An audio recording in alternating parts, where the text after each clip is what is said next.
High বন্ধুরা, কেমন আছো? আজকে আমি আবার পুকুরে আসলাম। নিচে আসলাম কিছু কাজ করার জন্য।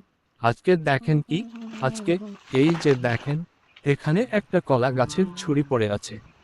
হয়তো বা ঝড়ে ভেঙে পড়েছে গাছটা, নয়তো বা কোন পোকামাকড় আক্রমণে শরীরটা নষ্ট হয়ে গেছে। যাই হোক, তো দেখুন এই যে গাছগুলোর আগাছা হয়ে গেছে প্রচুর পরিমাণে, যার কারণে কলা সরি হলেও কলাগুলো ছোট হয়, বেশি একটা বড় হয় না। তাই কলা গাছগুলো আগাছা মুক্ত রাখতে হয়। যতদূর পারি চেষ্টা করি যেন গাছগুলো আগাছা মুক্ত থাকে। তো বন্ধুরা, আমার এই ভিডিওগুলো তোমাদের কেমন লাগে অবশ্যই কমেন্ট করে জানাবা, লাইক কমেন্ট শেয়ার করবা। আর কেমন ভিডিও চাও অবশ্যই জানাবা।